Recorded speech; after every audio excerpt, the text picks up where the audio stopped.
माथेरानसारख्या निसर्गरम्य ठिकाणी असलेलं हे शिवसंग्रहालय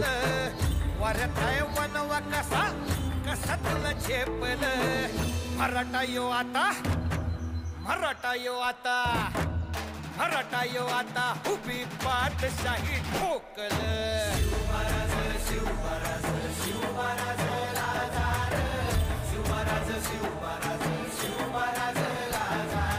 शिवकालीन शस्त्र नाणी ह्यासोबतच शिल्पकलेतून साकारण्यात आलेला शिव इतिहासही इथे पाहता येतो।